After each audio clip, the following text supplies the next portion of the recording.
Hey everyone, welcome back to my channel, and in this video we're going to be talking about how to handle multiple offers or multiple applications on your rental or investment property. Now the reason I wanted to make this video is because a few months ago I made a mistake in this exact situation. A mistake that's probably cost my client around $1,000 so far, and it's such a small and common thing that you might have already heard of or something that I just let slip up. But I wanted to tell the story again in case anyone else finds themselves in this scenario, whether you are an agent working on behalf of a client or a landlord trying to lease out their unit. And quickly, before we jump into it here, if you're new, what's up? My name's Andre. I'm a real estate agent in Ontario, servicing Simcoe and the Toronto area. And on this channel, I make real estate related videos, so check them out if you like this one. To quickly sum up the video for you here, the mistake I made with having multiple offers or multiple applications on my rental listing was rushing to get someone signed. Now I know this is probably advice that you've heard before. Make sure you have an appropriate amount of time for your turnover period and things like that. But I wanted to share my story and experience again because if you honestly don't feel like you have the right application in hand, or you found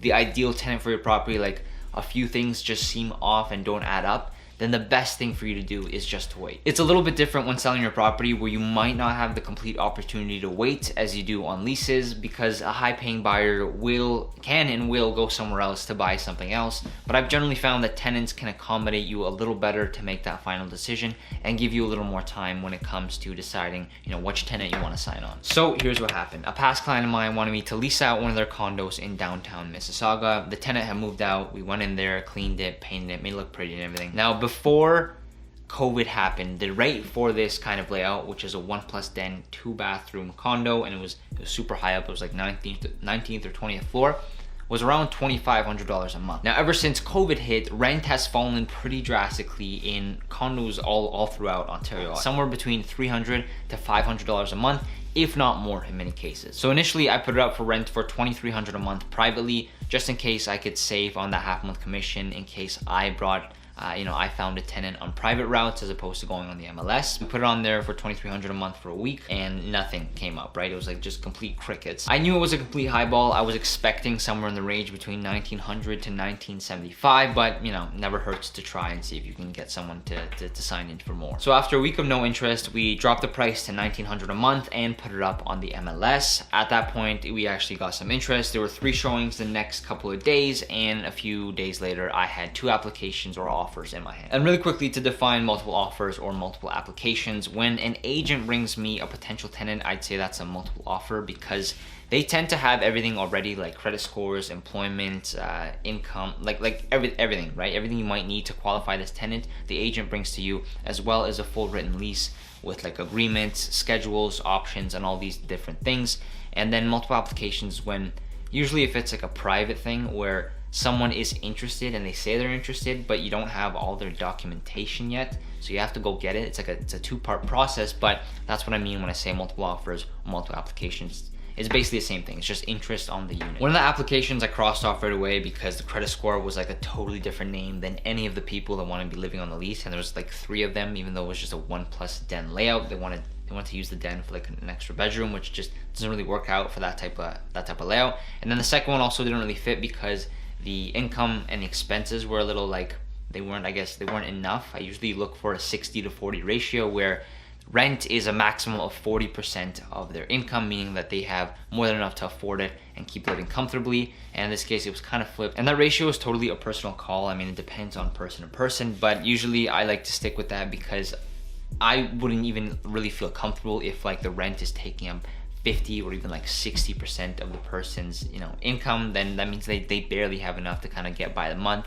What if an unforeseen expense comes up and different things like that? So taking my own advice, I said, you know what, like we're gonna wait and keep looking for the right tenant on this one. Thank you so much for your interest, but we're gonna refuse these 2. I always advise to do your best not to factor in time into making a decision of whether or not to take on a tenant, as this is usually where most mistakes are made. The agent from the second offer came back and said, listen, my tenant needs a place to live ASAP. We can move into your property within 5 days, and better yet, we're gonna give you $1,950 a month instead of $1,900.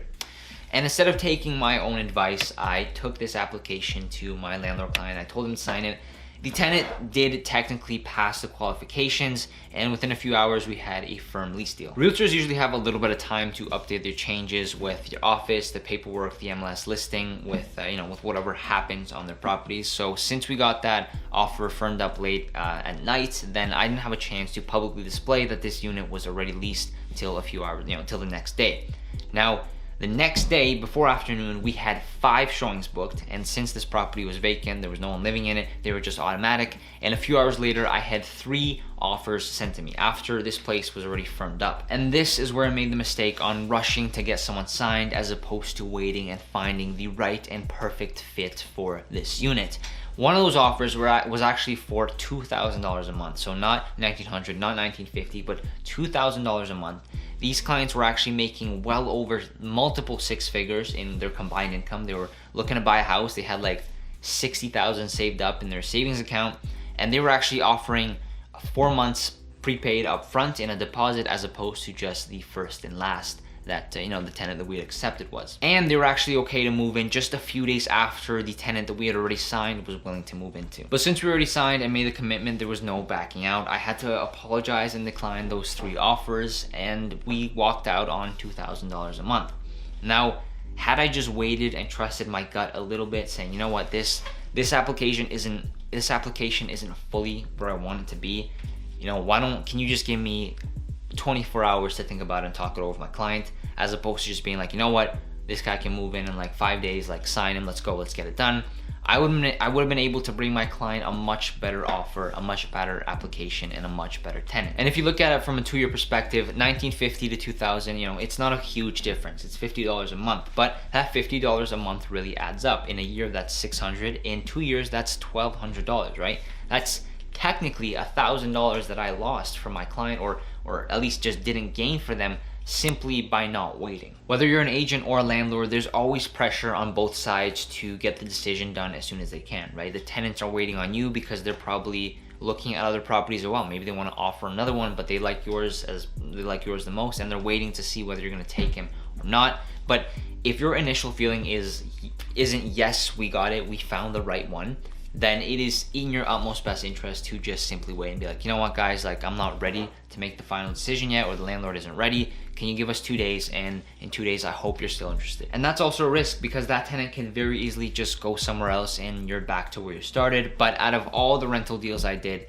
90% of the time I found that just waiting brings you either better tenants or better opportunities, or just better decisions in general if you're not ready to make the right one. And you should never just pull the trigger on something that can have a huge financial impact down the road. Tenant selection is arguably a deal breaker on how your real estate investing experience or business is going to turn out. Is it going to be a smooth cash flowing investment asset, or is it going to be just a complete nightmare in your mind where there's always problems?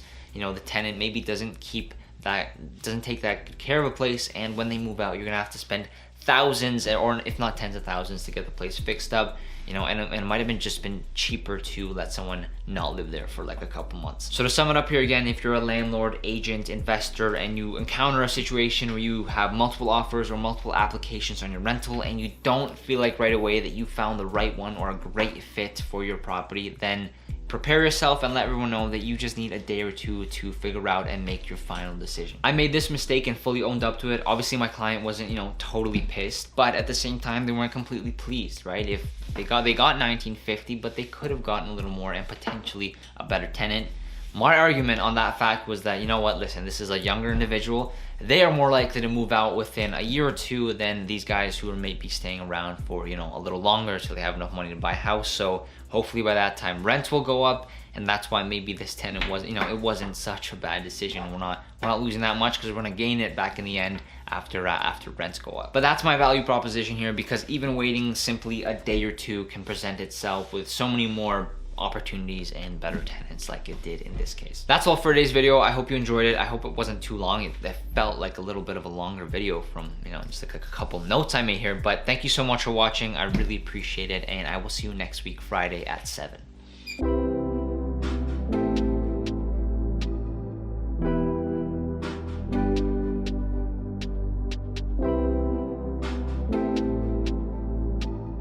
Condos in downtown Mississauga. The tenant had moved out.